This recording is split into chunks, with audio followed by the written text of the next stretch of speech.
Hello, my name is Dr. Carl Candlepun, and this is the 16th official episode of my Lost podcast. As such, it features spoilers for up to and including Season 1, Episode 16, Outlaws. It features no spoilers beyond this point in the show. However, if you have not seen at least to this point in the series, I highly encourage you to do so first before proceeding with this podcast.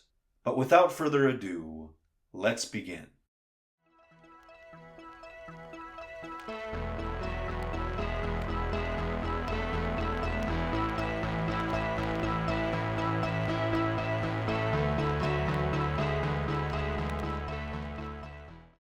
Hello, and welcome to another episode of Dr. Candlepun's Lost podcast. I am Christopher Huth, otherwise known as Dr. Candlepun.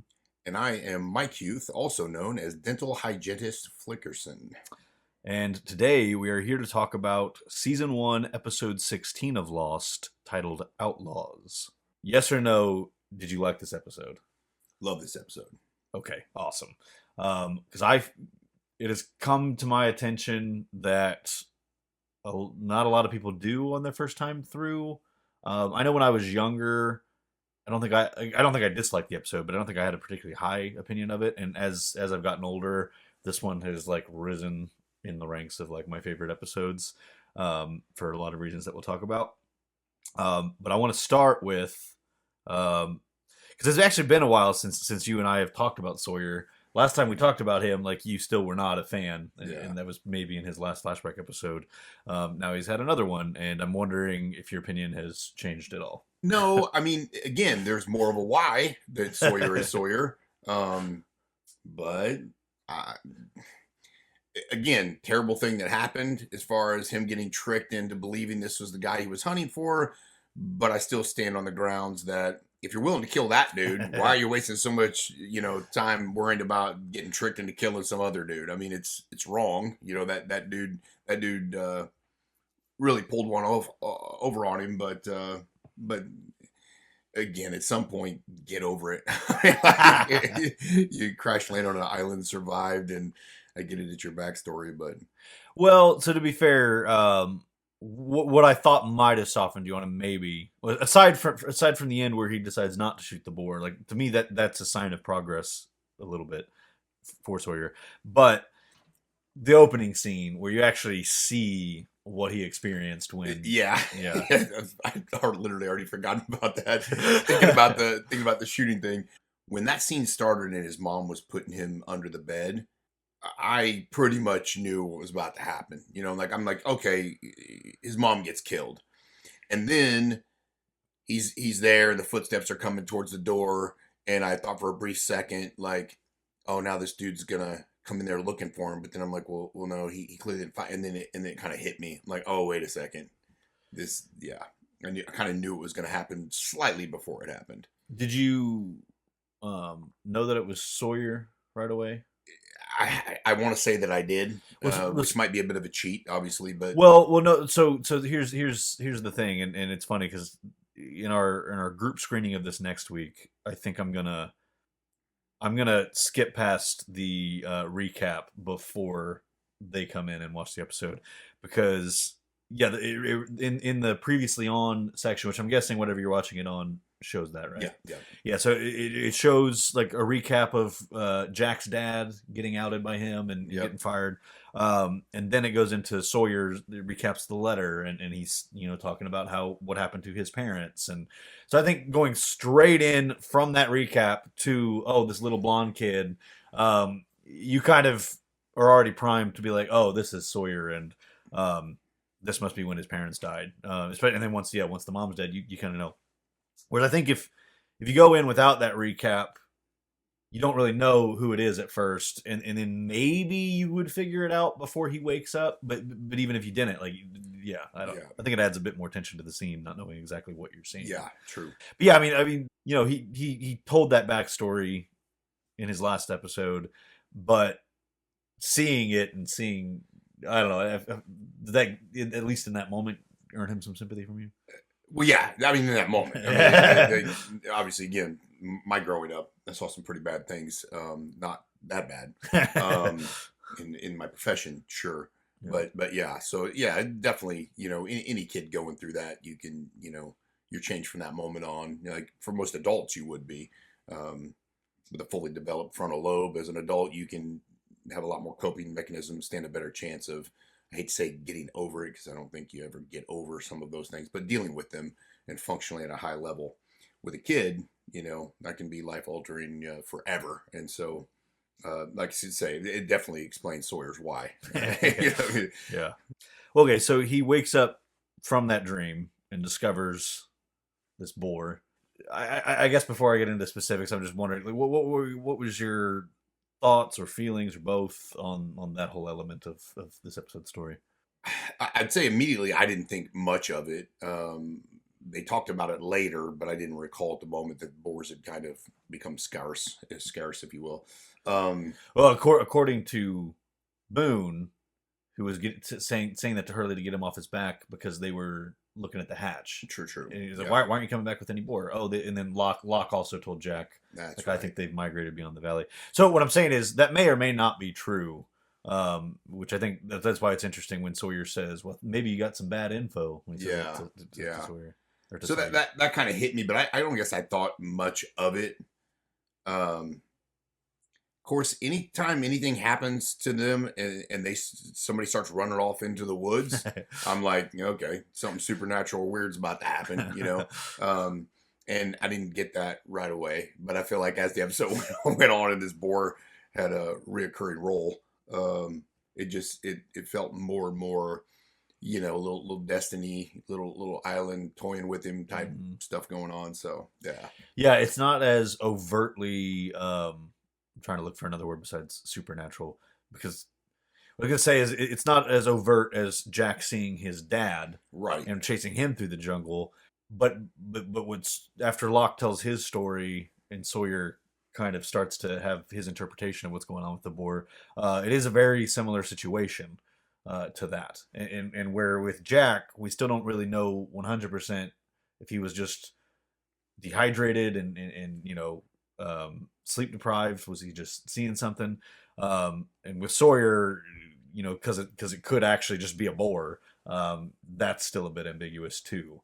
But yeah, it is interesting how much it goes out of its way to target him. But the other element too is the whispers.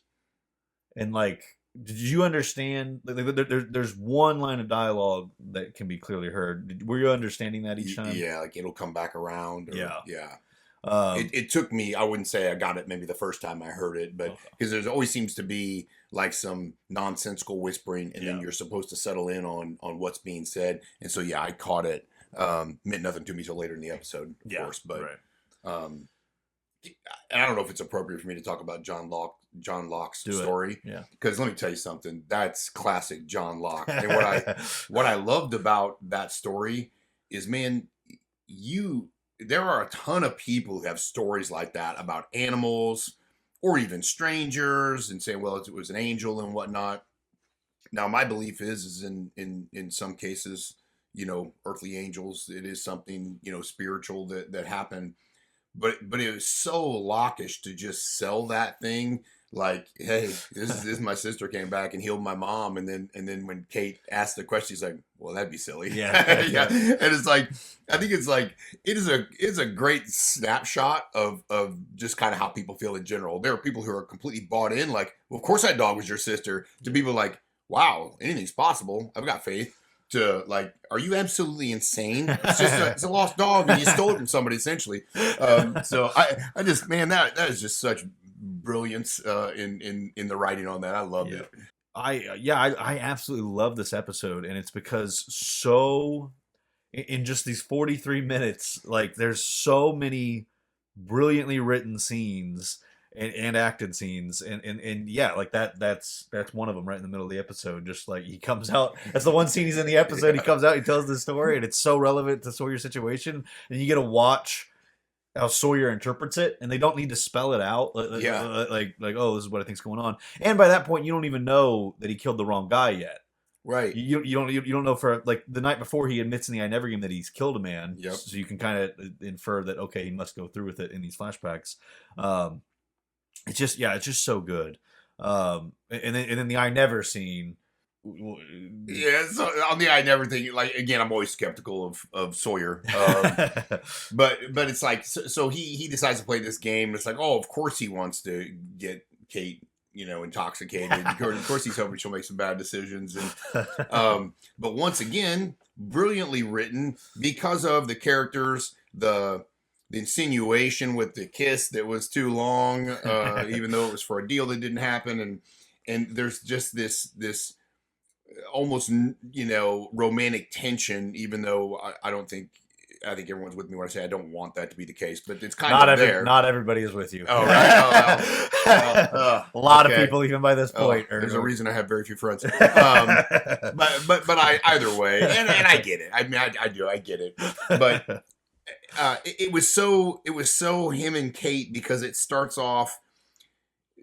I mean, I just say flirtatious, if not, at least borderline flirtatious. And man, it just gradually gets back to who they are as their characters, and it gets dark quick. and then it just like, leave it to Kate to just shut it down with one final thing, Well, so Sawyer's the one that, like, it concludes with him. Well, to take your point, like it starts off like such a fun scene between the two of them, and that's why it's brilliant. And it's just the way you get to see them, and it makes perfect sense for each of their characters. Like one gets slightly offended by this little thing, and so then they take it a step further, and it goes back and forth like that until he comes out with, well, I never killed a man. And she's just so devastated by that. Well, and the reason I say that he ended it is because he knew he also killed. You said she did.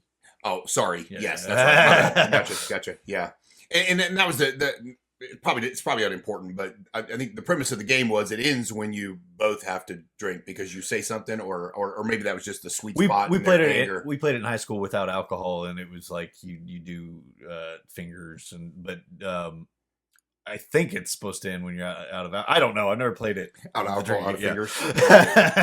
I don't know, but yeah, it is funny the way that it just like, well, we're done with that now.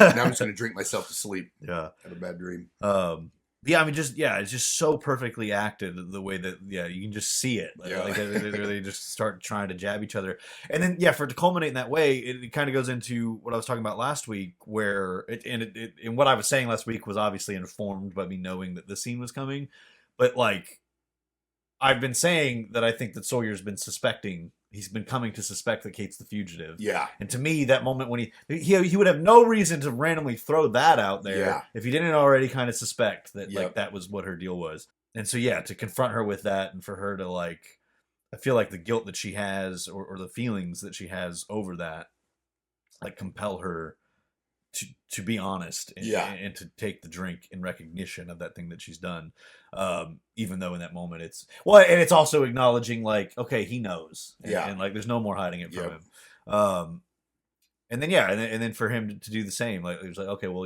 no, I did, and like, well, and how perfectly it goes with the flashbacks too is because it's established when he gets the gun from the Australian guy. Like that guy's telling him, like, you might not actually be a killer. Like, you might come to find that out. And you're meant to wonder, like, okay, is he going to go through with this? And when he tells Kate, I never killed a man, it's like, oh, shit. So he doesn't go through with it. Yeah. Did you buy that in that moment? I can't say that I did. Okay. I just kind of felt like he had. Yeah. Now I had no recollection of what went down. I felt like it was going to happen, but I couldn't, reconcile like how it was going to happen after that. But yeah. Well, and so were you surprised to see Jack's dad in that bar?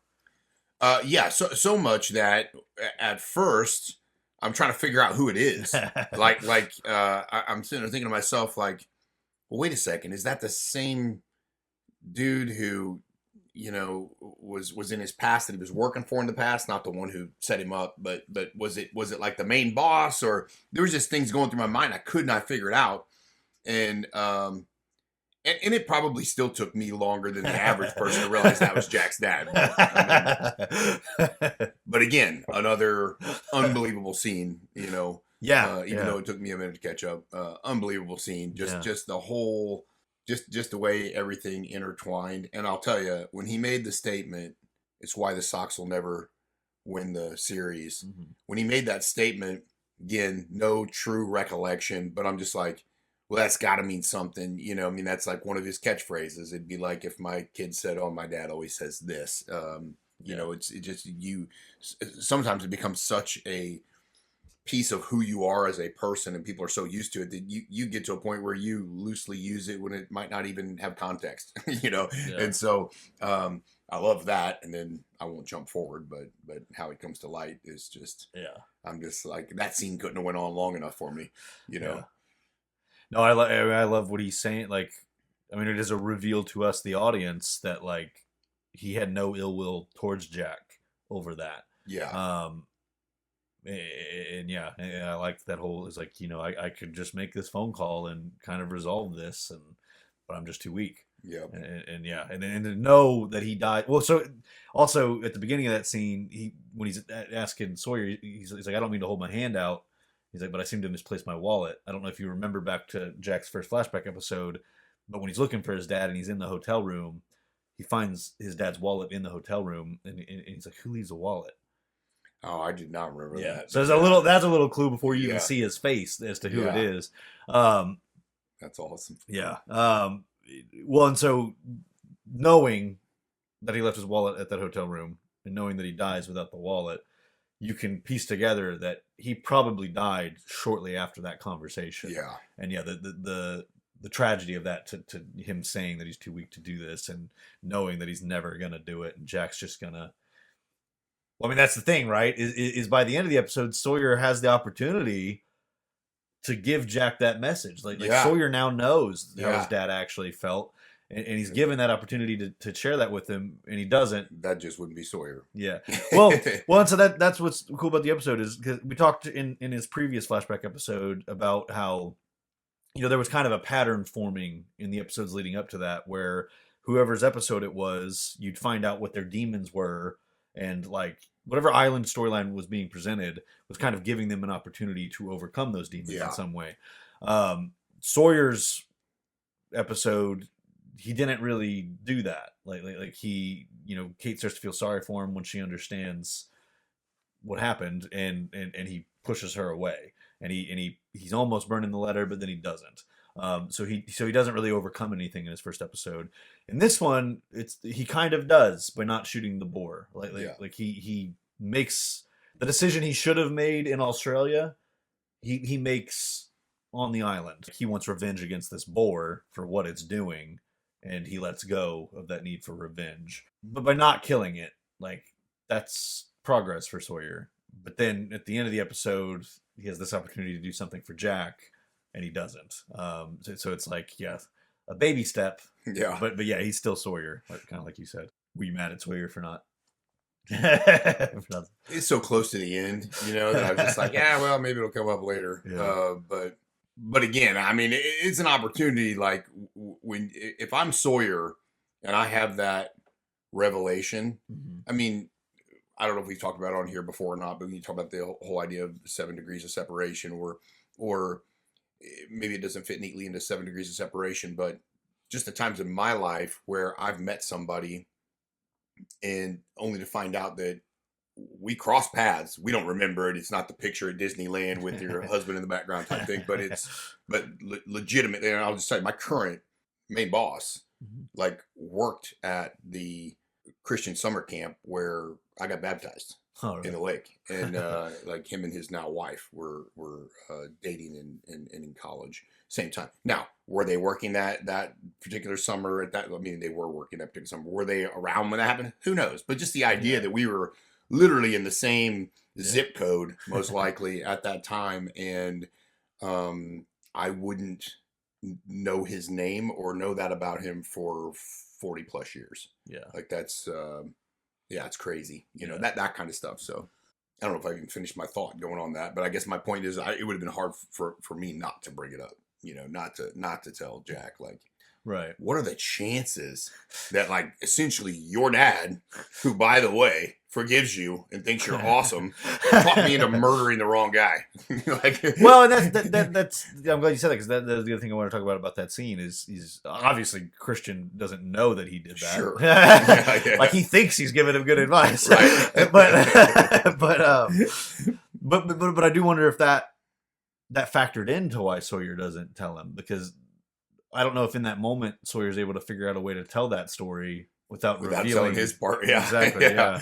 Yeah. Well, and again, shooting from the hip, probably not. Like the average person wouldn't be like, man, I got something really interesting to tell you, but I can't without outing myself. So Yeah. keep that to myself.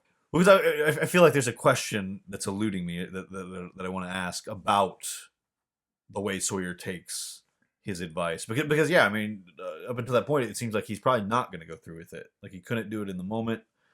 He's there drinking, wallowing in his suffering, wallowing like a boar. Yeah. When Christian asks him, this business that you have, will it ease your suffering? And Sawyer says pretty confidently that it would. I think we can't really put it on, not that you were. No. I think we can't really put it on Christian because if Sawyer had answered that more honestly, or had been more aware of the honest answer to that question, then he would have said no, and then Christian wouldn't have said what he said. Right. But, not to mention the fact he's not saving himself any suffering. He's trading suffering for suffering, which is a weird thing that people convince themselves of in dealing with revenge. Mm-hmm. You know, one way or the other, you don't know, but you might come to regret that more, causing that type of pain to someone more than anything they did to you. And I find that whole thing, you know, not to get too philosophical on it, but I find that fascinating as well. No, that's what we're here for. But that's what the show's here for. That's what I want to explore. Yeah. And then of course, yeah, adding in that it's the wrong dude, and just now that you and I can talk about it, like that kind of recontextualizes Sawyer at the beginning of the season on Island. Like now that we know that he was coming straight from that, so it was probably a couple days, because you got to remember we saw him in the police station when Boone's making that report. Oh yeah, the fact that the police had him for whatever reason, there's nothing in this flashback episode that suggests he got arrested in between killing this guy. So that probably happened after this, and because of Boone's storyline progressing over a day or two, that means that he killed this guy at least a couple days before getting on the plane. But if you remember in the pilot, he's reading that letter while they're going off to go try and get the transceiver, see if they can get some kind of signal off that, and then he decides to join them, and he's all pouty and whatever. And then when the bear's charging at him, he stays. Everybody else runs off, and he stays, and it takes him a really long time to pull out the gun and actually shoot it. And it feels like he's kind of like in this weird, like, kind of wants to die phase. And now you have that, and it goes back to what I was saying in Sawyer's first flashback episode about how much he really wants people to hate him, and like that seems much stronger on the island than it does like in the flashbacks, where he's okay with like getting people to like him in the short term. Now that you know that, he just did this awful thing, and he's feeling more than ever like he's become Sawyer, it recontextualizes like why he's such a shit. When they first crash on the island. I'll just touch on the actual kill scene that once again so well written, because whatever your emotions are on, like, okay, well, he's gonna do it, and this dude arguably deserves it if all was fair. He doesn't hesitate much, shoots the guy, and then immediately the guy seems confused. You're like, oh man, and then it just snowballs from there. It's like, again, I thought it was a neat way to kind of ease into that. Like, what are you talking about when he questioned like, that's your real name or whatever, right? Or you used to go by Sawyer. It's like, what are you talking about? Yeah. And then of course his final statement, everything will come around, or come around, but. It'll come back around, which then you're like, oh, that's what he's been hearing in the whispers. So let's get into that. What does that mean? Because it's like Saeed heard the whispers, and it was right after Russo told him that, oh yeah, there are other people on this island. I hear them. I hear the whispers. I hear them whispering, is how she says it. Saeed's the only one thus far that had heard it, and it was right after she told that story. And as he himself says, like he seems to think he might have been imagining it. I think as audience members, we would be kind of frustrated if that was the actual thing that was happening. So Sawyer hears it right after he chases this boar the first time, and then he hears something that actually was said to him in his past, in those. Anyways, I'm recapping it like more than I need to. I'm just wondering, yeah, what do you make of Yeah, I that? mean, at the on the side of well, it's a big nothing. Maybe what's happening to them is it's just showing how they're each losing their minds slowly but surely, Mm. and that statement, just like whatever Saeed heard, is in their subconscious. They lived it, like and so maybe there's something haunting in their past. Obviously, in Sawyer's case, you know what that is, and is playing on their subconscious so much that they're starting to get mental issues from being stuck on this island, facing the fact they may never get rescued. Um, that's the easy explanation, not the fun one, not the one I think. The other reality kind of goes back to what I said before, and one of the earlier things, it's like it seems to be this reason they're all on this plane. Seems to be this reason that this plane's brought to this island, and so now you're starting to see the previous contacts they had with one another, the police station, Jack's dad, things like that. And so to me, it just seems like whatever the island is, it has this ability to know the people inside and out, and it is, messing with them, taunting them, maybe hinting to them that I know exactly who you are. Like, I don't know. It just seems. Do you think along those lines, maybe it's trying to help them?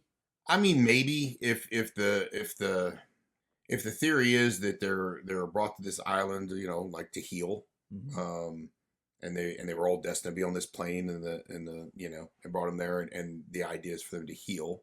Well, yes. I mean, the reason that I asked that question, I mean, because I mean, yeah, it's interesting what you're saying. The idea that the island, in some way, is causing them to face these things.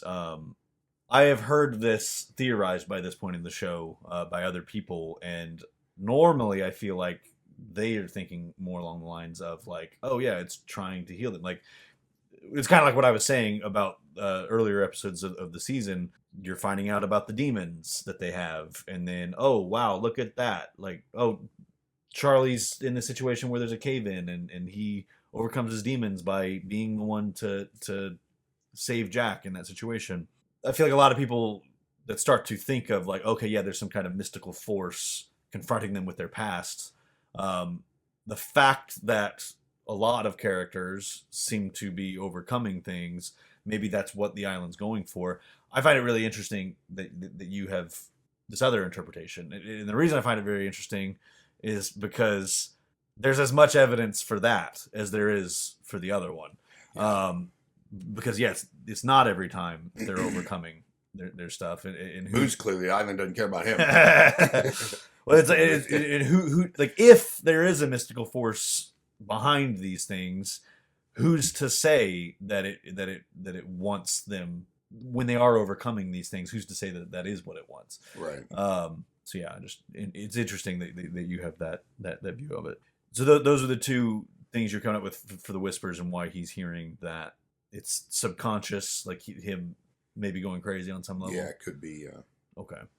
Well, it's because the other thing I want to just throw out there, because timing wise, it's interesting that in the last episode they have the big confrontation with Ethan, and we talked about how, like, so if Ethan isn't alone, why is he the only one that's popping out? And we talked about, potential reasons why that could be. So to go from that in the last episode to, well, now, if we're taking Rousseau's explanation for the whispers as it's these other people, does it make sense that now that Ethan was just killed, that they're lingering around, or that they're now around, or whatever? So that's an interesting idea, that the whispers are the others. But then, yeah, like is he then imagining that part, or? Yeah, or I mean, if you run with that theory, then you would still stick with the idea that the island, or the people on the island, are well aware of who was on that plane. They brought the plane down, and they know everyone's backstory enough that they can take like phrases from some of their most traumatic times, or their most terrible times, things they did or didn't do, and use those psychologically against them while whispering in the pines, so to speak. Yeah, I mean, you can't lose. Like, even the simplest of theories is interesting enough. But going with what you were saying about like, oh well, if it was these other people, they would have to have all this information. I mean, it would be particularly impressive if that scene where Sawyer kills that guy, there were no obvious witnesses to that. So that would, even if it were these people trying to get all psychological on Sawyer, that it would seem that there would almost need to be some kind of supernatural explanation for that, for how they could possibly know that was set. Unless it's part of this bigger brain trust of criminal elements, and they kind of knew the group that Sawyer, was working for. In this case, was duped by. But yeah, I mean, to try to build that up for everybody's scenarios would be a little taxing if I was going to try to draw that map in my mind. Well, and so just throwing out one more possible theory for why he would hear this in the whispers is, could it be this dude's ghost? Because we saw Jack's dad running around the island. There are things that, it could be a hallucination because of his exhaustion and his dehydration. But also the body's missing. And so, okay, well, is his body somehow reanimated or something? What I'm saying is like, one possible explanation for Jack seeing his dad is it's a ghost. There's other weird stuff that's like, okay, I don't know. Could it be his ghost, I guess? So this is such a weird thing for me. Ghosts, aliens, Bigfoot. Like anybody who knows me was like, yeah, believe in all three of them. Like trifecta, yep. And I have the most ridiculous reasons versus how I truly feel in my spirit and in my soul about stuff. I think it's more of almost like I want it to be real, right? Mm-hmm. Not and from just a selfish, like genuinely curious about that stuff. A mix of that, and then people can lie all the time about what they see, and they do. I don't know what the breakdown would be, but I've certainly heard people tell stories of things they've encountered. I personally have had encounters that I'm telling you what, they could be this thing, but I'm pretty sure they were this thing over here. That is not normal. Definitely supernatural. And so I just find it there's enough credible people who arguably they're not making tons of money telling their story. Like their story's out there. Sometimes it's not even them telling it. It's a recount of the story, which I understand can affect the accuracy. So not to ramble too much about it, but yeah, it's like it doesn't escape me that it could be that. I mean, I want to believe it could be that. But then from the religious side of things, I would have to believe that if indeed ghosts are real, then it is people that their souls are not going to heaven. And I don't have any, literature. I don't have any understanding of my religion that would suggest that there's some, like, well, you just get to hang around. You're definitely never coming to heaven, but you get to kind of hang around here. But sooner or later, whatever your, unfinished business is done, down to the fiery lake with you. So it's a little bit interesting to. Well, so you don't. If ghosts were to exist, like, you don't believe that there could be like a phase in between like death and ascending to heaven? Well, no, I do believe, from what I believe are legitimate stories of people who have came back. They believe they had died. Mm-hmm. And the reason that they believe that is they saw their loved ones. They were not in an operating room, for instance. They died in operation. And one guy recounts seeing his grandma, who hadn't smoked in like 20 years, smoking a cigarette outside the hospital, and he was over her. Saw his parents and family crying in the waiting room, and then he lived. Well, I know a lot of people would try to explain a lot of things about bright lights and seeing grandma that's passed on and all these other things, but it's like, well, how do you explain that? Maybe it's not a traditional death as we know it. Maybe it wasn't a, hey, you're heading up to heaven and God tells you, nope, your work's not done and sends you back down. But maybe that is well, I was so out of it, my spirit legitimately, left my vessel, and I was in this limbo phase where I was kind of floating around. Now, again, it still doesn't, I can't justify why that would be some extended experience, right? However, people say life lost traumatically, you get stuck at a spot, I definitely understand the thought process, but I I can't quite get all the way behind it. It's really weird because it's almost sounds hypocritical of me because I'm on this sliding slope of it. Like, yeah, but nah, I don't, but it's a very weird thing to think about. Yeah. But I do believe in the traditional sense, there is this limbo period, whether it's traveling toward the bright light, whether it's hovering over your body. Yeah. Seen some weird stuff. Yeah. I feel like it's okay to bring this up at this point because it had already been a very popular theory by this point of the show, and I don't think we've talked about it yet, which is kind of weird. But a lot of people really thought by this point that the plane crashed and these people actually died, and yeah, they're dead. They're in purgatory or whatever you want to call it. That's explaining what's going on. And I feel like if you had that interpretation of the show at this point, that could potentially explain why Sawyer's hearing what he's hearing. Is that, oh, well, he's in this place between life and death, and maybe he's hearing that guy's spirit. Maybe that guy's spirit is haunting him because of that. Or, they don't have to be dead for that guy's spirit to be haunting him, I guess.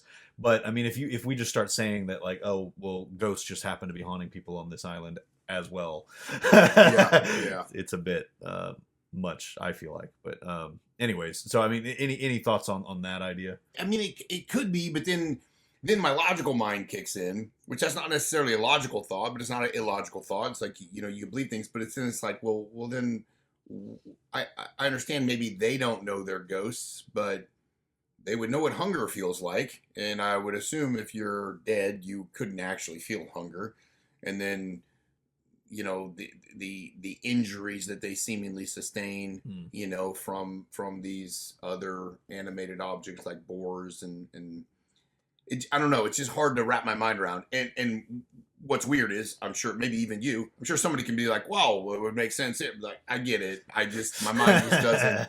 I don't know that it's just worth spinning the old gerbil cage trying to figure that out. But well, I think the idea in theory would be that specifically we're seeing that all of these people have stuff that they're haunted by and that they seem to need to work through.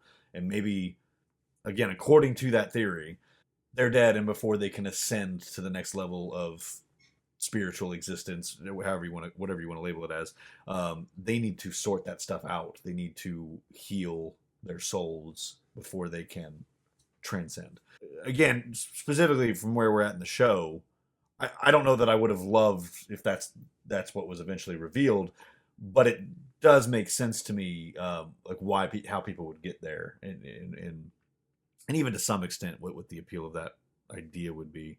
To me, it's a little too obvious and kind of a bit of a cliche twist as far as like, oh, well, they were dead the whole time. I think that'd be a great ending if season 1 was it. Right. You know what I mean? Yeah. Like it'd be that. And I get the appeal, because who wouldn't want to believe in this existence where you get potentially a second chance? Yeah. It's like one last shot at redemption. Yeah, one last shot at redemption. Like, no, I'm serious. I love you. Give it a shot one more time here. Yeah. I mean, I could definitely see the appeal. And if it was a season long, I don't think that would have been a bitter pill to swallow, looking back on it. Yeah.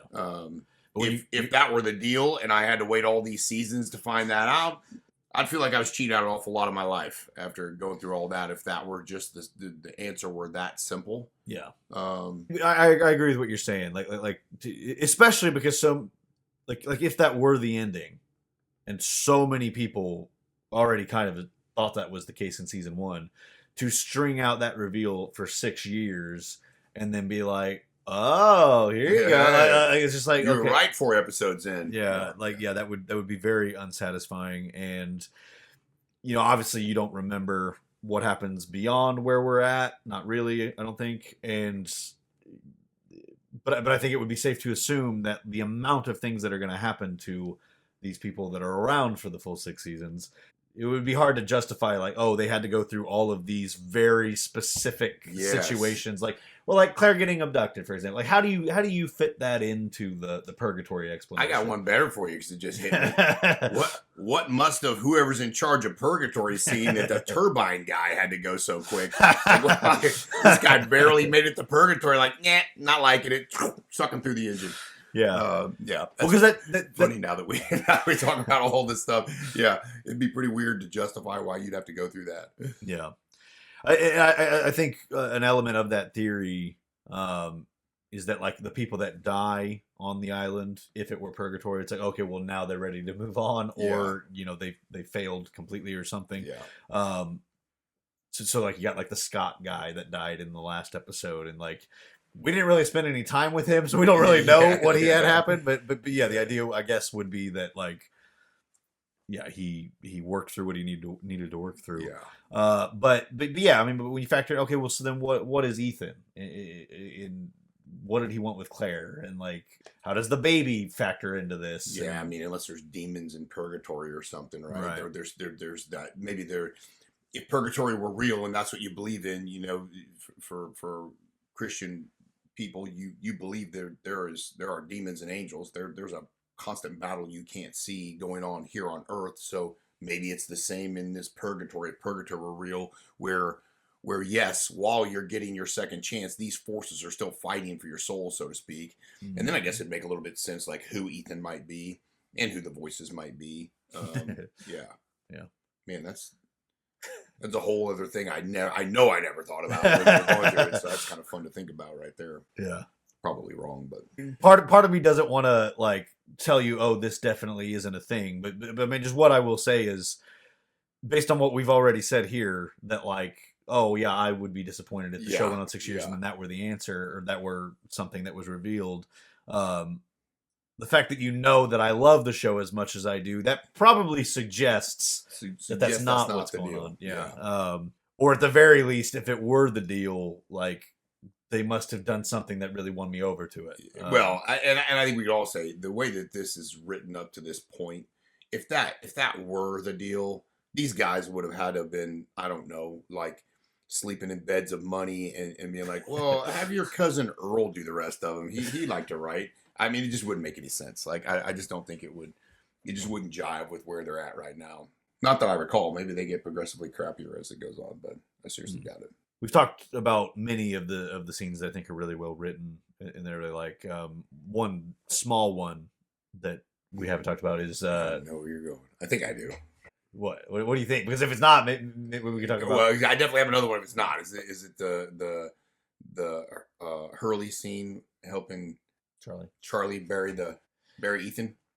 No, it was related to that. It was the Saeed and Charlie scene. But no, I mean, so what did you like about that scene? What I loved about it is it confirmed what we love most about Hurley. Is like Hurley's legitimately, half joking, half being serious Hurley, but he's talking about like, yeah, this dude comes back to life, and then he's joking like, and then I run slower, and so I'm gonna get caught, and like it just completely goes over Charlie's head, and he's just, and that's when he's like, dude, are you all right? And so I love the way it's written. They've already written Hurley so well. He's hilarious, he's heartfelt. And almost every episode like that, you get to see both of them. Like he's trying to be funny, but deep down he cares about people. Yeah. I just thought that was perfect Hurley right there. Yeah. And the fact that he takes the time to go to Saeed, the person that he thinks could help. And I agree. I like that. But yeah, for me, I guess I was thinking more of like I don't know, that made me feel something besides humor, which maybe isn't fair. Pick up my funny bone. Yeah, it's when Saeed comes to Charlie and he tells the story of his experience and just just that very brief conversation. You could almost say they're oversimplifying the idea of Charlie getting over this with just this little bit of advice that Saeed gives him. But I think that the way the writers, because they only have so much time to address this in an episode that's about other stuff. I just thought that worked really well. Just sharing that experience, giving him that piece of advice, like you're not alone, don't pretend to be. Yep. And then obviously see Charlie take up that advice at the end.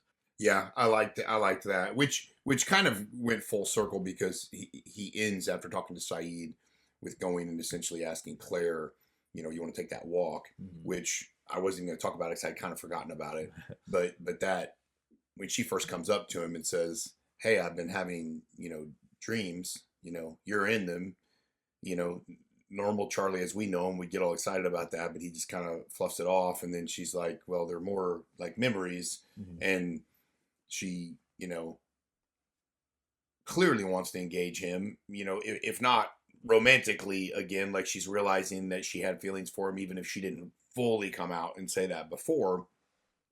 And he's just like, not only is he not interested in going on the walk, but he's essentially tells her to go away, which is, I mean, if that doesn't say Charlie as we know him up to this point's in a broken spot, I don't know what does, right? Like, Yeah. He hated himself that, she'd got taken and he couldn't protect her. And now she's confessing to him that she started to feel this way again. So yeah, full circle. I loved everything about that. Yeah. And I liked Saeed's story too. Just like of all the stories Saeed could have, Yeah. that's a pretty vanilla story for for all the stuff he's probably done. And maybe it's what got him started. I don't know, but I mean, Well, I think he's trying to, because Charlie's adamant in that moment that he's like, I shouldn't feel guilty. Like no, he was a monster. Like I did the right thing. And Saeed tells the story that's most relevant to that. It was like, well, yeah, I also was in a situation where I felt no remorse when I did it, and yet it stuck with me. Same thing's gonna happen for you, and that kind of gets Charlie to acknowledge that. yeah. It's funny because back in the episode about Michael and Walt, for whatever reason, I didn't think to ask about it.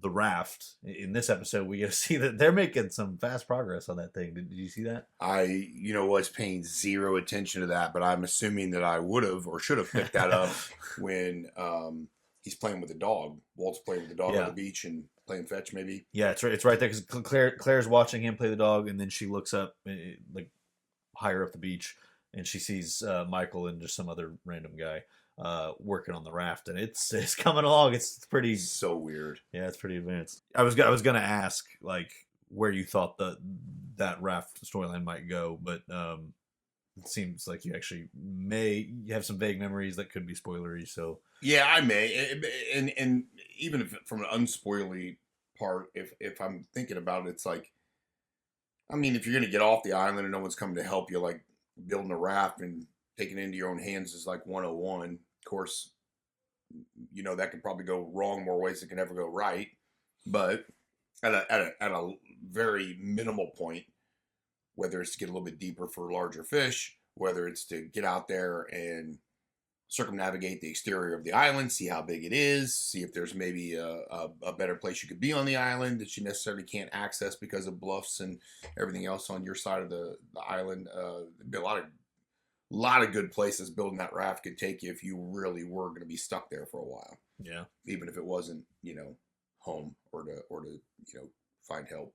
But all right, we do not have any spoiler-free fan mail this time. Yeah, so I'll just plug the email real quick, like usual, dr.candlepun@gmail.com. You can send in written messages, video messages, audio messages, can be questions, comments, opinions on episodes, things that we maybe didn't talk about that you think that we should have in a previous episode, things that maybe we didn't catch, or if there are things that you think we got wrong, please do let us know those things too.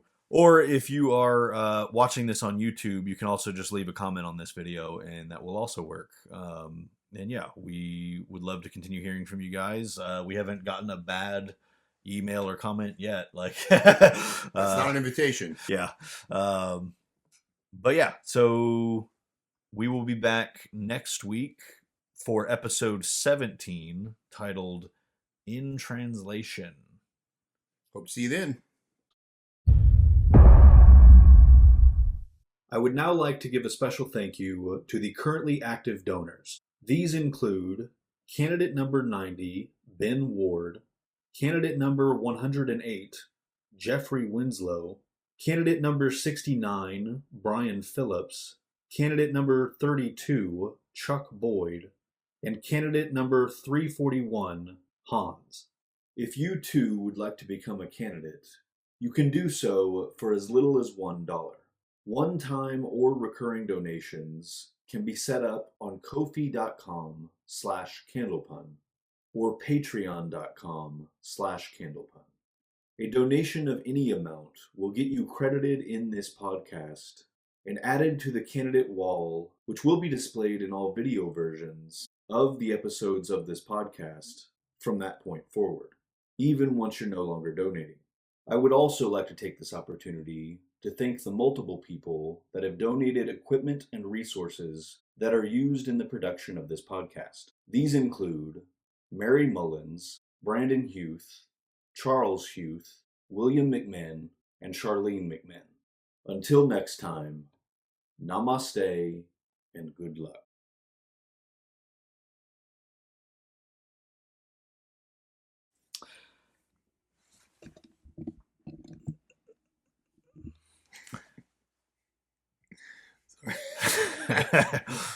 Hello and welcome to... Sorry. Only one of those. To like this video, click the thumbs up. Or, if there has been an incursion by the hostiles, click the thumbs down. To leave feedback, enter a comment below. To be notified when more videos arrive, click the circle and then select the notification bell. To view previous content from this channel, click either of the two boxes.